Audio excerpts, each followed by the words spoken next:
right now, guys. Hi, everyone. Welcome to our first ever live Q&A town hall. My name is Colleen Graham, and I'm the Director of Corporate Communications, and I'm going to be moderating today's event. So thank you all for joining us. I'm going to start off with just a few opening remarks just to let you know how this event is going to unfold today. This is our first time doing an MS Teams live session, so please bear with us. In case we encounter any glitches or make any missteps. This is our first time, but we're excited to be here with you today to talk about how to better understand your utility bill. So we have a panel of experts here today to answer your questions, but before we introduce them, I'm just going to give you a little bit of a heads up on a few things. So we actually provided an opportunity ahead of this event for people to submit questions via our Shape Your City website. So for the first portion of the event, we're going to answer those questions that were submitted. Following that, as time permits, we'll allow our panel to, we'll allow all of our viewers to submit questions and answer them live. So you'll see at the top of your screen, there's a little bubble, a cartoon bubble with a question mark inside of it. If you click on that icon, you do have an opportunity to type in a question. And as I said, as time permits, we'll attempt to answer those questions as they come in. You won't see it posted, but we'll receive it in the background and I will be able to offer it up to our panel. I do also want to let you know that as presenters of this panel, we're not able to see you today. We can see how many participants we have, but you can rest assured that we don't have a visual of you. So you can just rest and relax and enjoy the show. And of course, because we respect your time, we want to wrap this event up right at 1 o'clock as the event has been scheduled. So if there are outstanding questions that we don't get to today, or if there are questions that we're unable to answer on the spot, we are committed to sharing responses to those on our Shape Your City link following the event. So do make sure that you bookmark that link and visit that website often, as it's a great place to get more information about this topic and others. So with that, I'm going to hand it over for some introductory remarks from our Managing Director of Corporate Services, Dennis Eggert. All right, well, good afternoon, everyone. And Colleen, thank you for the introduction. I do have a few comments. So first of all, thank you for taking the time to participate in this first ever virtual town hall. It is an opportunity for us to continue on our public participation framework, and that's how we communicate with the community. And we're learning through technology that there's many ways that we can do this, and this virtual town hall is an excellent way to connect. This virtual town hall is called Utility Bill Virtual Town Hall, and it is utilities have been very topical over the last few months due to the recent high utility costs and the high utility bills. We hope that this webinar will give you further insight into the various charges and the elements of the utility bill that you receive on a monthly basis. Together with me, we have a panel of subject matter experts who deal with this on a day-by-day basis. And I want to thank them for making themselves available for being here today. And lastly, we appreciate the opportunity that you've joined us and your desire to learn more about your utility bill, to understand the elements. And at the end, you will have an opportunity to provide feedback, and we welcome your feedback on how you enjoyed this particular town hall, and we'll incorporate that into the future town halls. So with that, I want to hand this over to my colleague, Rochelle Pancoast. And Rochelle, I'll hand it over to you now. Thank you. Thank you, Dennis. Certainly, as Dennis mentioned, my name is Rochelle Pancoast. I'm the Managing Director for Strategic Management and Analysis, and I'm on the executive team with Managing Director Eggert. And as Dennis mentioned, we're here today to really try to answer some remaining questions on our utility bills and charges in a new way that we think might be helpful. As noted, this is a new process for us, so we're hoping that it goes well today. We also know that many of you are interested in opportunities for change to how we are charging our utilities and how those are calculated and dispersed. We're not actually intending to cover those possible solutions today. Instead, we're looking to answer questions based on what we know as facts in today's session. However, I can assure you that the team is looking at options for those potential changes in rate design, particularly on the electricity side where we may have greater flexibility.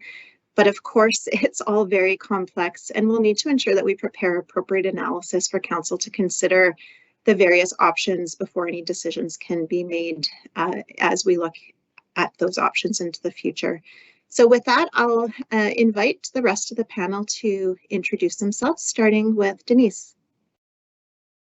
Good afternoon, everyone. My name is Denise Schmalz. I'm the Manager of Customer Care and Billing, and I'm happy to be here with you today.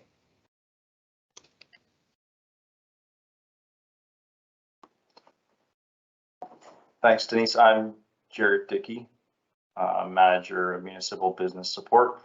I've been with the city for a number of years. The past approximately 15 years, I've been working with utilities and supporting the utility rate development. And over to you, Travis. Good afternoon, Travis Tuchscher. I'm the Manager of Business of Energy Marketing and Business Analysis. More specifically, our group is in charge of looking at retail offerings and the analysis that goes with that. I hope today's session is beneficial for you guys. I hope we were able to help you understand how the charges work a little bit better. All right, so we're ready to get started with some questions. So the first question that was submitted through our Shape Your City website is, why can't we get time of use pricing? And Travis, I believe you're providing a response to that one. Yeah, thanks, Colleen. Yeah, currently, as our current offerings, this is not an approved offering. We are considering this as we go forward, looking at what offerings we are making available, and we are considering this as one that we will make available to the public. However, time of use is not a straightforward and simple offering. There are many things we have to consider with this offering, such as on and off peak pricing, or is it based on hourly pricing, fixed or settled pricing, as well as the billing implications. So we're looking at doing some additional analysis. And once that's been completed, we will look to engage council at looking at this as an offering made available to the citizens. Thank you, Travis. Our second question that was submitted via Shape Your City is, how is the administration charge calculated for electric and gas? What would cause a reduction in this rate as seen from 2021 to 2022? And I believe, Jarrett, you are answering that question.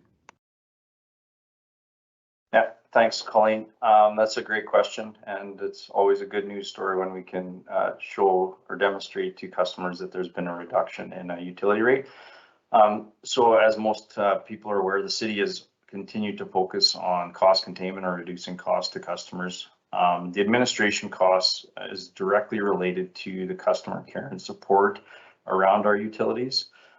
So as an example of a cost that has been reduced and has been shared through the utility bill is increased usage of our e-billing service. And so as you can imagine, when we're e-billing customers, we don't have to print and process paper as well as mail those bills out. So those savings are passed on to the customers through a reduction in the administration charge. Also, just to comment on the overall increase in utility bills from 2021 to 2022, the overall increase was 1.5% approximately. So that excludes the energy portion, but that's the delivery elements of the bill. Thank you for that, Jarrett. Question number 3 that we received via Shape Your City is, are we able to sign up with another power supply company? Rochelle, I believe that's in your court.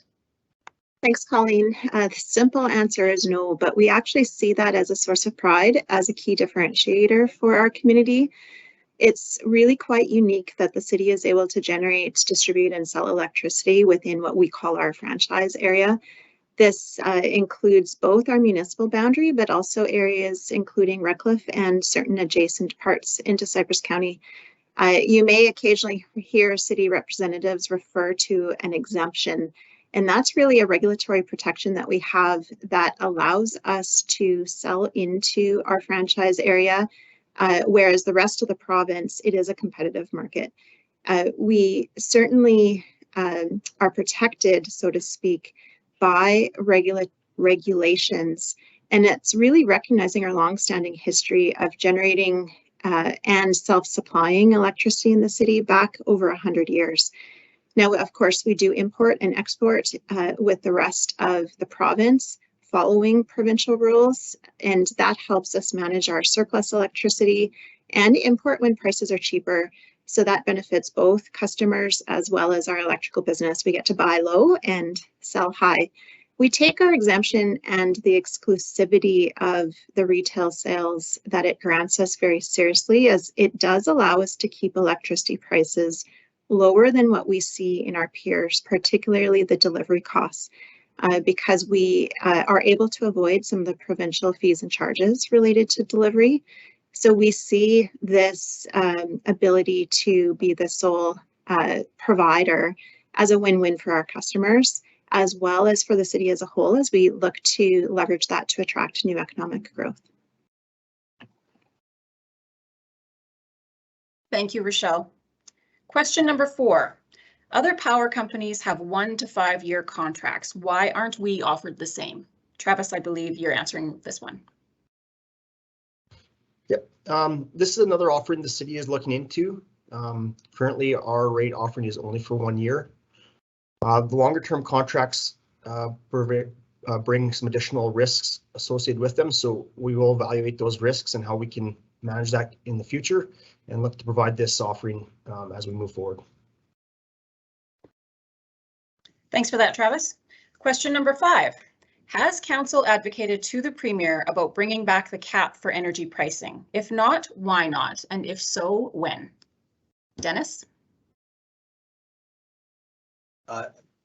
That's a good question. And recently, just a few weeks ago, March 7th, Premier Kenney had announced what the Alberta government is doing with respect to electricity rebates and with respect to caps on gas prices. So specifically, their government of Alberta is proposing to bring legislation in by May to address 2 things as it relates to electricity and gas. The first one is to introduce an electricity rebate, and that's to provide a rebate of $150 to most residents and small businesses. So that would apply here in the city of Medicine Hat as well.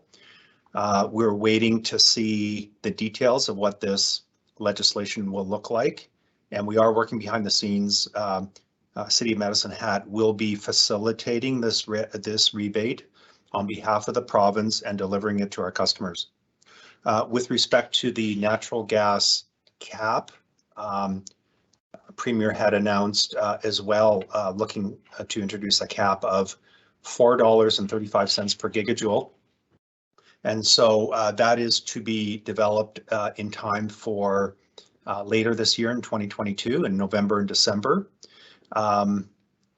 Sorry, I said the wrong number. It's $6.50 per gigajoule, not $4.35, $6.50 per gigajoule. I did want to compare that to what our current fixed pricing is for gas. So this is the City of Medicine Hat fixed price cap for natural gas. That's $4.35 per gigajoule. So we are already offering a cap that's significantly lower than what the province is proposing through legislation. Again, we'll have more details on both of these programs, and we'll be sharing that with our customers in terms of how it's going to be delivered through the utility bill, and more details on the cap as well. So I think that one answers that question. Back to you, Colleen. Thank you, Dennis. So I have question number 6. What expense does the city incur that the municipal consent and access fee, also known as the MCAF, pays for? And why is the MCAF a variable charge? Jarrett, you are in charge of this one. Thanks, Colleen. Yeah, we get lots of questions about this one for sure, especially Denise's group on the customer service side. So in 2019, council approved this metric as one of the financial levers to decrease the dependence on the volatility of the commodity revenues. So that was why it was implemented and when it was implemented. What the MCAP is, it's a fee collected by the distribution company. So our gas and electric distribution companies on behalf of the municipality for the infrastructure that's located on their land. Essentially, the utility infrastructure sterilizes that land for any future development or use. The fee gives the distribution company exclusive rights to provide service within the community, and the fee is paid by all customers within that community. Each government or each local government sets this fee a little bit differently, but there is some guidance as far as from the AUC as well as AUMA that details how bylaws and franchise fees are established.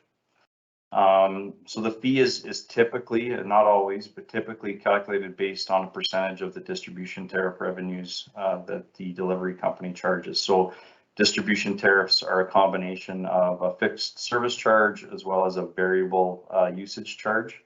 And so there's a host of different methodologies across the province and how they are calculated. That being said, Medicine Hat remains well below other municipalities within Alberta. So we will be posting some comparable information on the Shape Your City website where you will be able to find that information. And the 4 municipalities that we chose that are easier to find were the City of Edmonton, the City of Calgary, Lethbridge, as well as Red Deer. And just to comment, all 4 are municipally owned in some form distribution companies.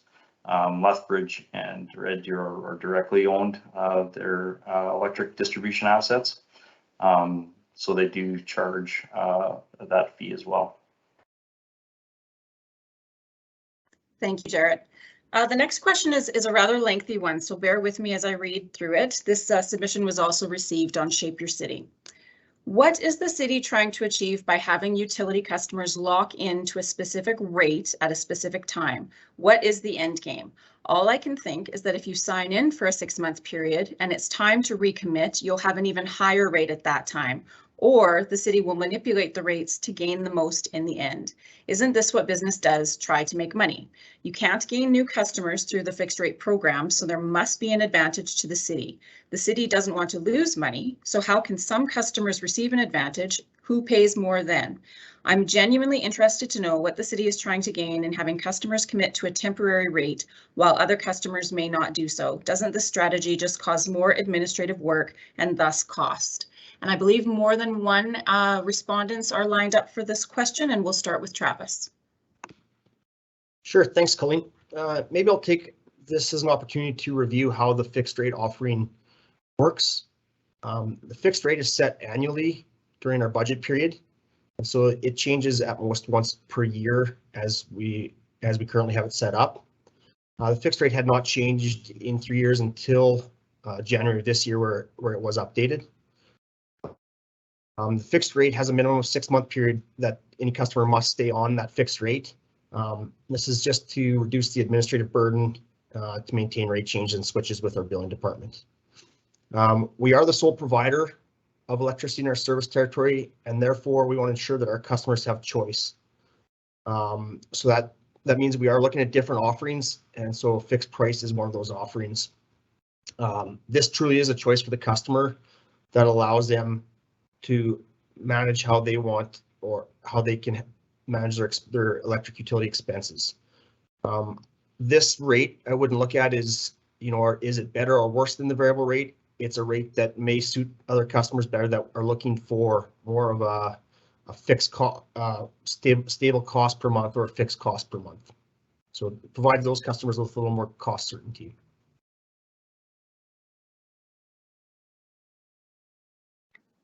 Thank you, Travis. And given the length of the question, we also wanted just to make sure that we were understanding some of the nuances in here.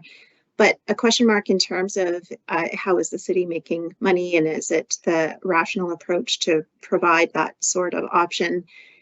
With a fixed price option, we do have the ability to hedge or lock in the counter price at the same time, but I'll maybe back up and take it higher level.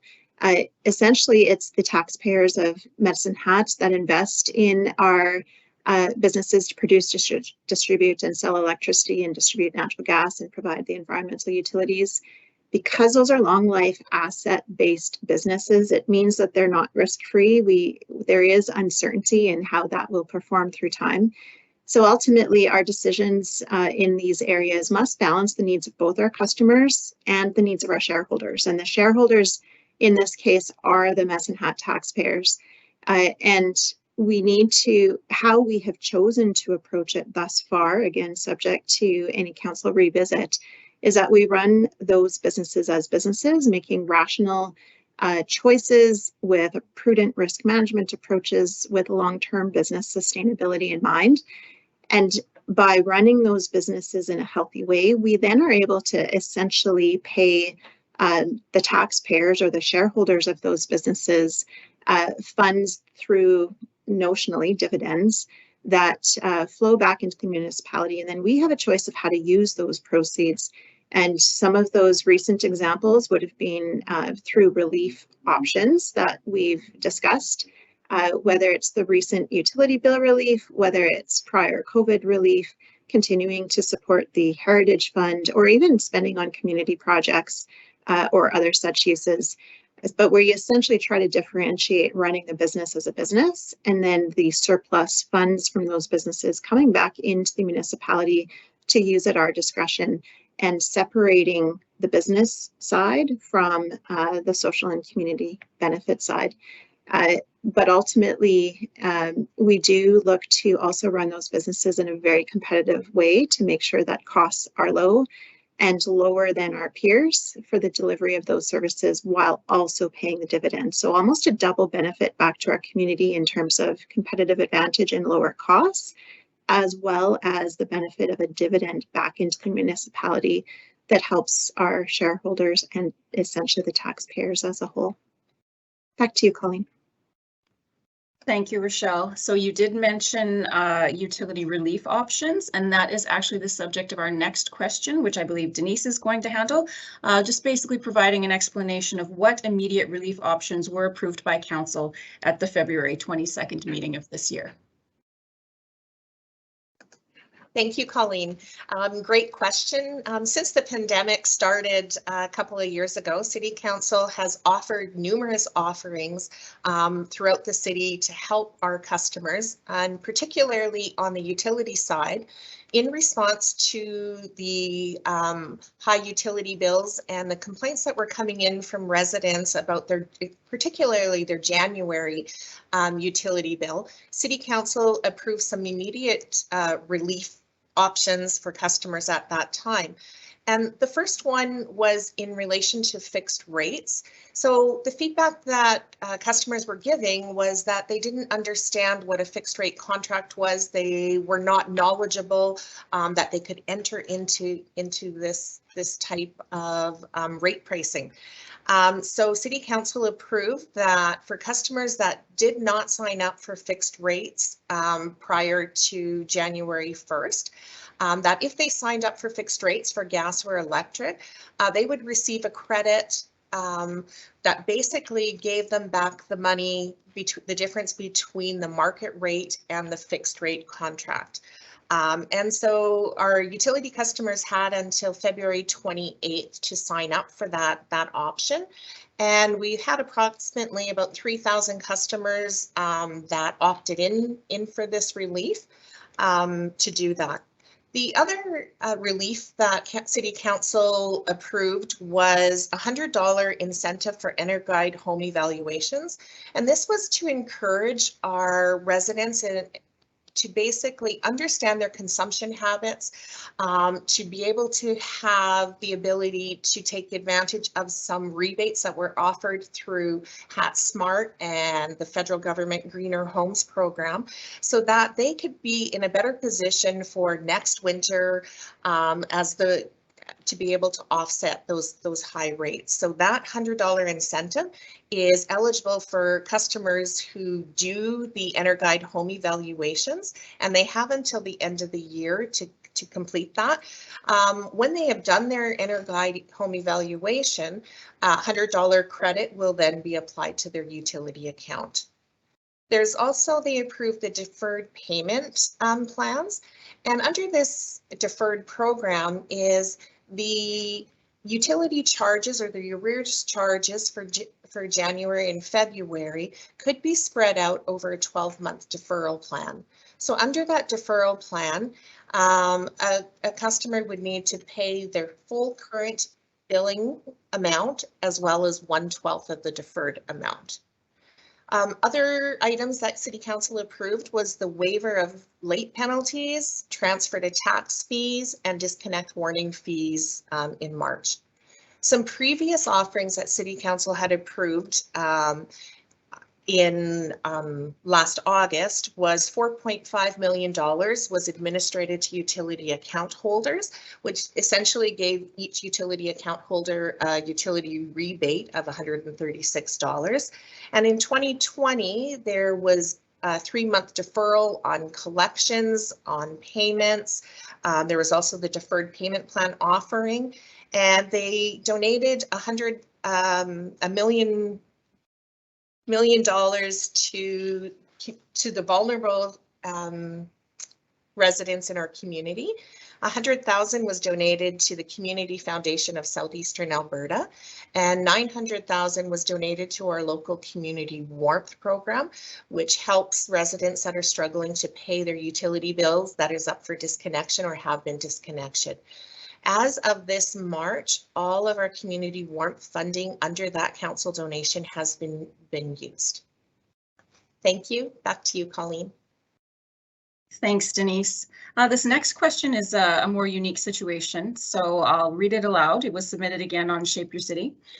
This question is in reference to a utility bill for a condo complex where the utility is billed as 1 meter for the whole complex. What is the demand charge and why is it in kVA instead of kWh, kilowatt hours? Where can I find the definition of demand charge? Why is there 2 charges for MCAF? It seems we are being charged twice on the same right-of-way where residential only gets charged once. If the MCAF is to cover municipal taxes on property and land, are we being charged twice? Jared and Travis, I believe you're both responding to this one. Thanks, Colleen. Yeah, I can take it, and Travis can fill in the blanks if I miss anything. But those are really good questions, and hopefully we can clear up some misunderstanding with regards to different rate classes. So on the electric side, we have 9 different rate classes for customers, and those classes are determined within our bylaw clearly, which that information is available on the city's website. If you just do a search for bylaws, the bylaws enforce the electric, gas, and all other relevant bylaws can be found there. But just to read verbatim what is in the bylaw, the demand charge is defined in the bylaw as a rate classification is based on the highest measured demand required during the current billing cycle. So typically billing cycles are monthly, whether it be from the 15th to the 15th of the month or the 1st to the 30th. But as an example for the demand is if everyone on that site in the condo turned on their highest rated electrical appliance at the same time, whether it be their air conditioner, dryer, or something like that, it would establish a peak draw for that billing period. And this peak would then be reported on the utility bill. For most people, that peak typically occurs in the summer months due to air conditioning load. Kilowatt hours is a little bit different. That relates to a consumption of energy, whereas a kVA relates to the demand required to service an appliance. So condos are typically in the E33 or medium commercial customer, And that rate applies to anybody consuming more than 5,000 kilowatt hours in a month and demand in excess of 25 kVA. As mentioned, there's different services required to service our various customer classes. A condo with multiple residents is a larger service and requires different infrastructure to provide that energy. And so servicing individual residents is a little bit different than servicing a condo. And it's more effective or cost effective to service these types of buildings and loads in this fashion. So the MCAF question is, I'm just trying to, just give me a second to refresh my mind. So there are two charges on both residential as well as commercial. It's a fixed and a variable component. So you're not being charged twice. It's based on a percentage of your delivery tariff. So for electricity, it's 9.3 cents. And those two charges are your service charge. And in the case of a condo would be your demand charge. In the case of a residential customer would be the service charge and the facilities usage charge. And then the same on the gas MCAF, it would be based on the service charge as well as the delivery charge, and that rate for 2022 is 12% of those fees. Thank you, Jarrett. Travis, was there anything you wanted to add to that response? Nope, I think he covered everything I said. Thanks. All right, so we've gotten through all of the questions that were submitted ahead of today's session, but I see we do have one question that's been submitted by one of our viewers. And the question is, who decides on the amount a person can use per month before being charged extra for the Going Green? That makes the advertised rate per month charge be more than what is published. Can I have a volunteer from the group to answer that question? Yeah, Travis volunteered me, so I can take it. That's Jared here. Good question. Again, hopefully we can provide clarity to that question. So the Going Green charge is charged to our residential, farm, small commercial, medium commercial customers. And so what we do each month is we evaluate, we forecast what green energy is going to be provided from our green energy contract that we have for the wind turbines located within Medicine Hat. We forecast what energy is going to be provided, what the pool price is going to be, and then we calculate it based on the load or expected load from those customers.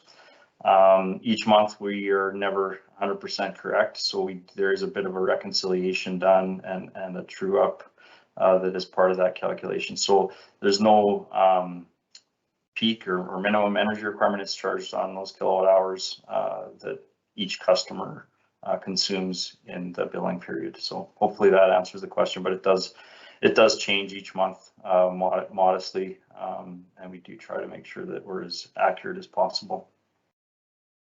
Travis, do you have anything to add to that? Nope, nothing this time.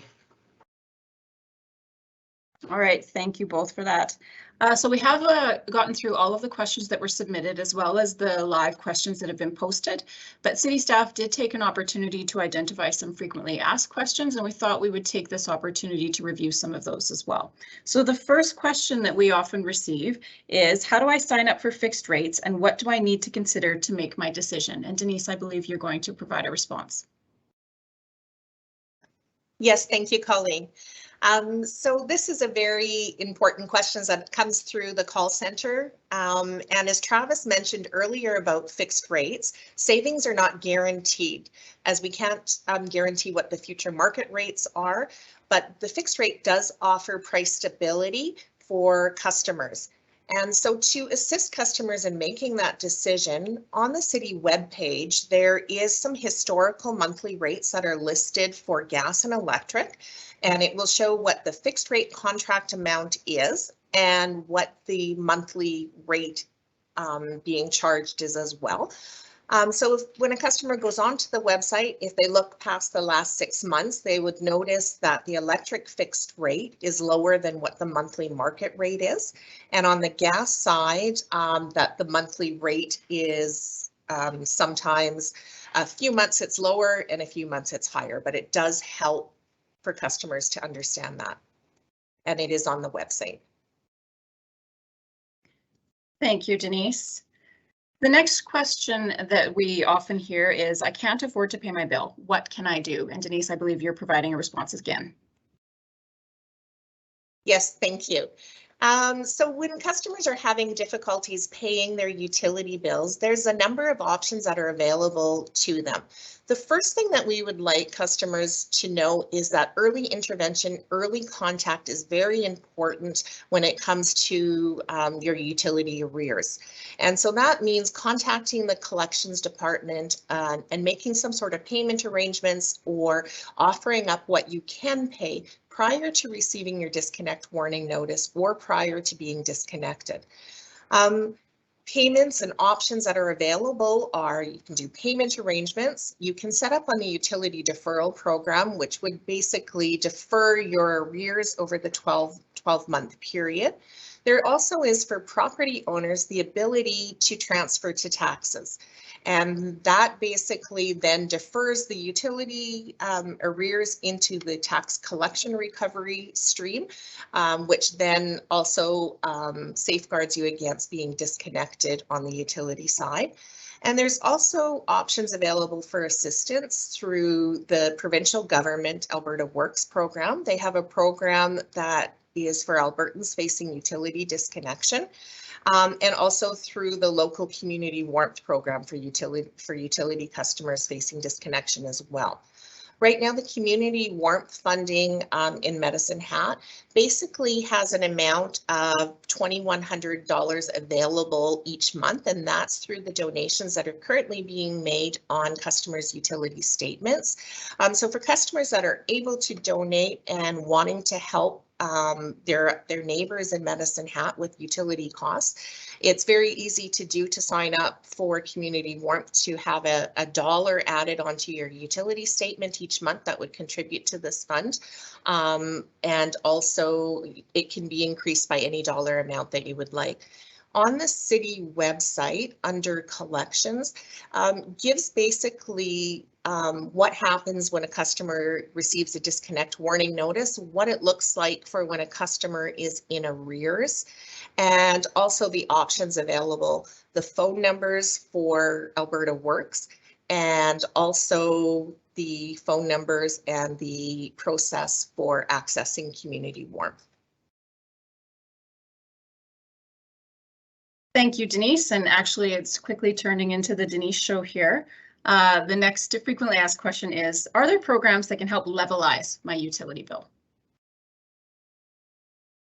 Yes, I am going to share my screen here as well as we're talking about utilities.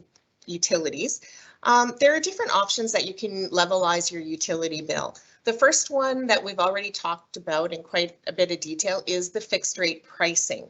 That's where customers are able to control their rate price and they would sign up for a 6-month term, which basically locks in that rate for 6 months. The other program that's available would be the budget billing program. And so this is where the consumption for your annual utilities is spread out over 12 months in 12 equal payments. So on budget billing, you'd be paying the exact same amount for utilities each and every month. On rollover, that's when the settlement happens in April, and the new amount would then be charged for budget billing.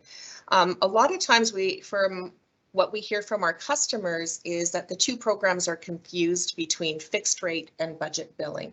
So budget billing will just basically give you a manageable rate, a consistent and equal rate each month.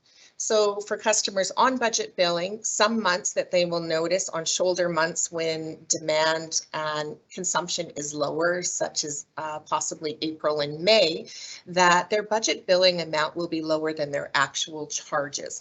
But that overage will then make up for the months that there is high consumption, such as the January months.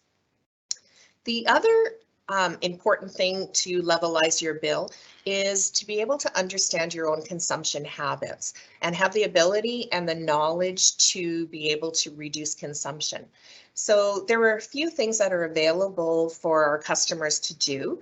And the first one would be to sign up for eUtility if you do not already have access to that.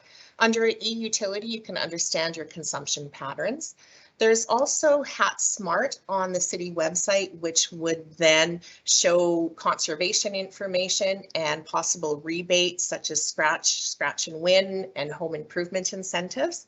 And there's also a self-audit tool that's available, a toolkit that includes a thermal camera that's available to check out from the Medicine Hat Library. So if we go into the city website, we can look under utility rates and information. I'm hoping this is displaying on your screens. So here it will show, as we're talking about the fixed rates, what the fixed rates have been historically, what the electric fixed rate is right now for 2022, and what the gas fixed rate is, and then the historical monthly rates that have been charged. There also is a section on understanding your utility bill. This has been recently updated, and it has a lot of good information that walks through exactly what each of the charges are used for, that there's the fixed charges based on usage and commodity, and it uses the analogy of driving a car and what those different charges would relate to on a utility bill. So really important information on understanding your rates and charges from there.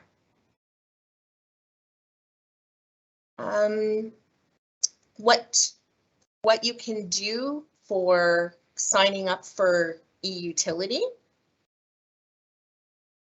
So we're just going to switch over into the eUtility program for just a little bit of a demo here.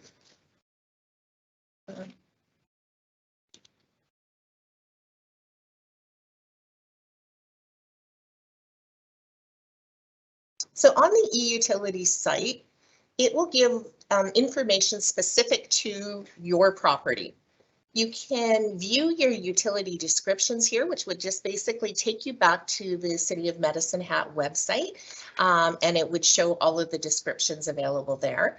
It will also link you to your garbage calendar, so that you know when your solid waste collections are happening. And the important part that most of our customers find useful is their actual comparisons on their bills. So if we look at the graphs, it will break down, if you hover above the graph, what month, so this one we're looking at the February consumption, it'll break down each of the 5 utilities consumption and the dollar amount related. It will also, if you select under previous bills, give you historical bills and what that dollar amount comparison is. If you want to look at that bill, you would click into that and it would show you the exact utility bill. And it's just taking a little bit to load here.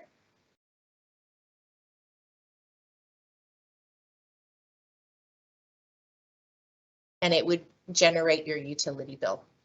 The differences between the paper bill and the e-billing is on the definitions on the back. For the definitions and the service fees, we have it linking to the web page.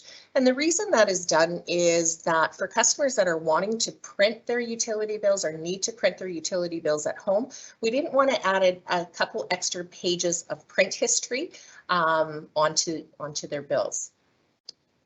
Under eUtility, you can sign up for paperless billing or e-billing. You can also send in service requests to the department. And so types of requests that could be done through eUtility would be if you were interested in signing up for budget billing, if you wanted to be removed from budget billing, if you needed a credit reference letter, if you wanted to donate on your monthly statement to the Community Warmth Program, or if you wanted to do a one-time donation. Also the sign up for fixed rate supply pricing, other information, owner's release, and update your contact information.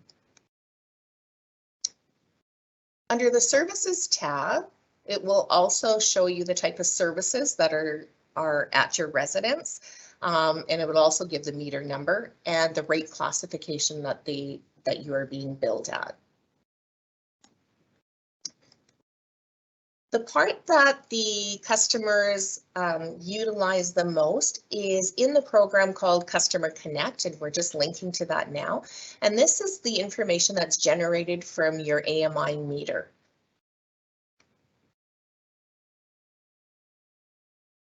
Now, this information will show basically on a daily basis what you've consumed. It will also correlate with your consumption versus the weather pattern. And this is just taking a little bit here to load up. I apologize for that.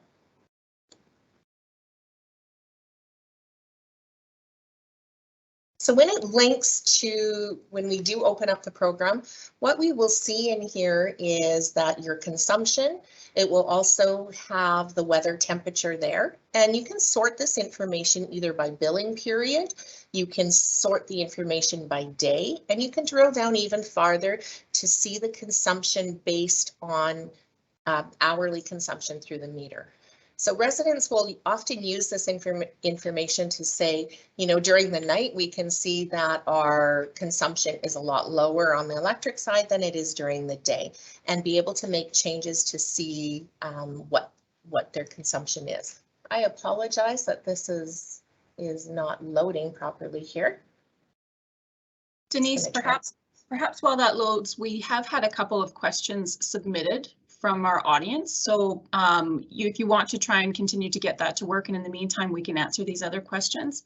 So one of them was actually asking for more specificity around what the current fixed rate prices are right now. You did just have that screen up a few moments ago, so I'm thinking that question may have been satisfied already, but perhaps you can navigate back to the page that shows the current and fixed, or the current and historic fixed rates. Most certainly.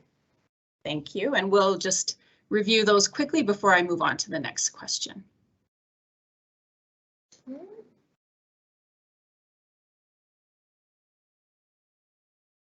And so on the city website under utility rates, it does show the 2022 fixed rate for electricity is at 8 cents a kilowatt hour.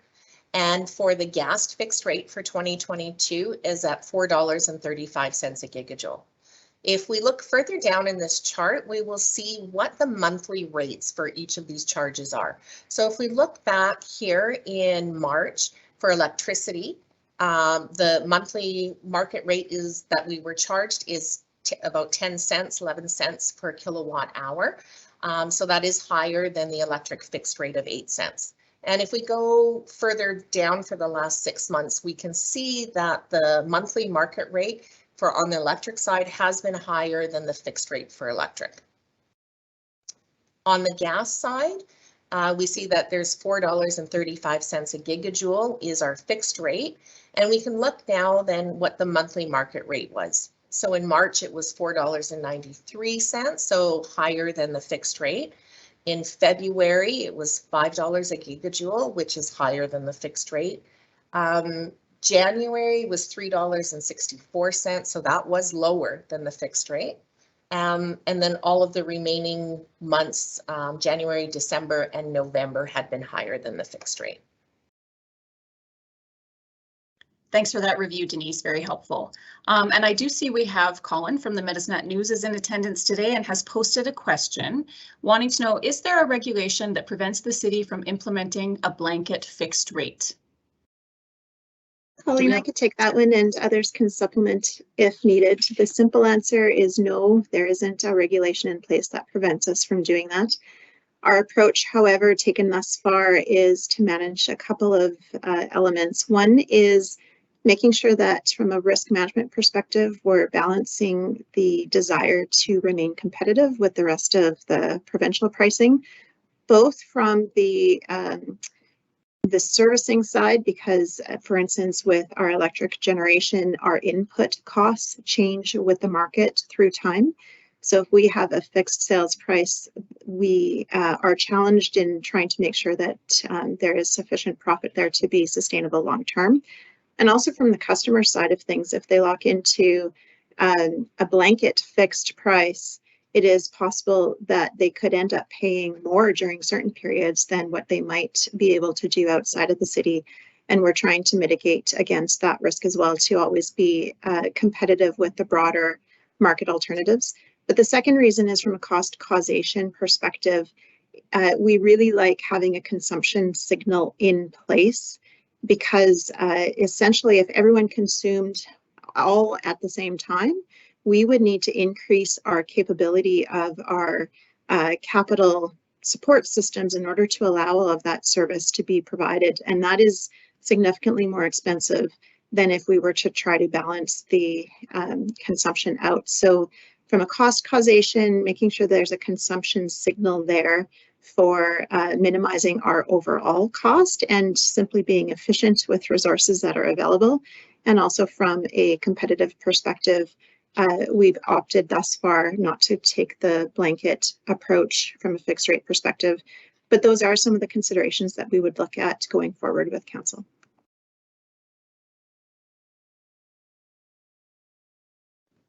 Thank you, Rochelle. We've had another question submitted and it's just gone from my view right now. Oh, here it is.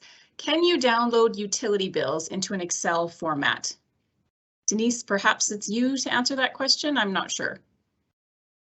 Yes, you can through e-utility. You can export the information out into Excel to work with budgeting. And the e-utility site is now loaded.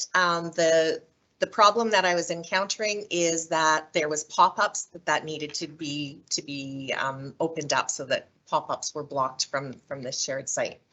So on the e-utility site, so there's a dashboard that basically will tell your electric usage, your water usage, and your gas usage.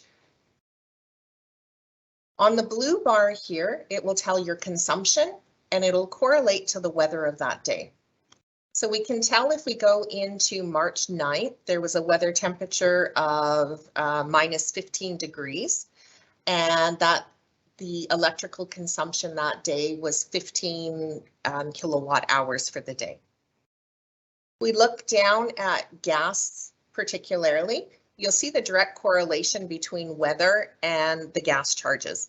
So on days that are cold, so on March 9th again, we have minus 15 degrees. The gas consumption then was at 1.7 gigajoules for that day. And that's in direct correlation to the weather for that consumption.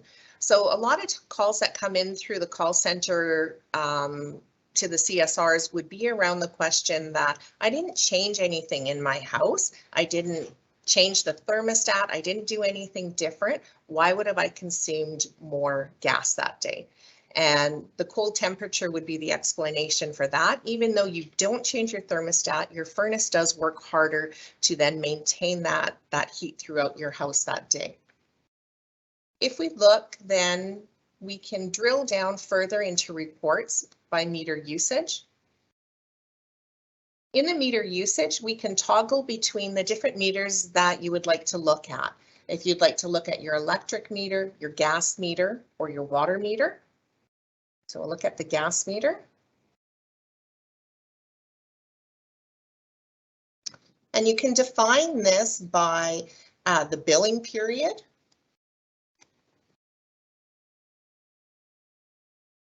And if you click into the billing period, it'll break it down into consumption by day. And if you click further into that, it'll give you your consumption per hour on what you've used for that meter. It will also give you a progress report that says basically on your electric meter, your consumption looks like you will use 61 kilowatt hours less than last billing period. And it'll also do that on the gas side. So on the gas side, it will help for budgeting to say that if things remain consistent on your billing period, 1 more gigajoule will be used than last month. And that's basically just a quick tour of eUtility, so that you could be able to monitor your own consumption on your meters.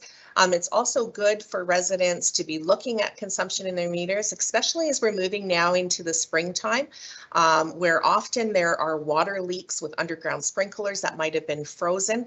It helps you detect also if there is leaks in toilets or taps that are running as well, so that you have that understanding over your own consumption. And back to you, Colleen. Thank you for the tour, Denise. So I see we are sitting at 12:55 right now. So with respect for everyone's time, there are a few concluding remarks that I wanted to provide before we sign off from today's session. So the first being, I'm just going to publish an announcement for everyone. You'll see that we have posted a link, and we're hoping that all of our attendees today would be willing to provide us with take a few minutes to provide us with some feedback on whether or not today's session was valuable. So that link is now in the chat, and there will be all the information that you've heard about today. The recording will be posted on that Shape Your City site as well. So we encourage everyone to visit it frequently. But we do hope that this session was valuable for everyone. I want to take a moment to thank our panel for providing all of their expertise to us today and answering questions. We do have just a few moments left if there are any more burning questions from our attendees. So perhaps I'll just let that soak for a moment to see if there's any further posts that come in.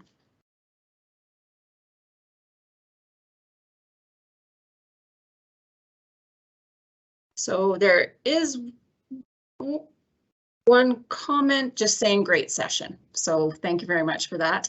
Again, I would encourage everybody to take that survey. And if this is valuable and something the community wants to see, we may offer more of these opportunities in the future. So thank you all for joining us today. Enjoy the rest of your afternoon and take care.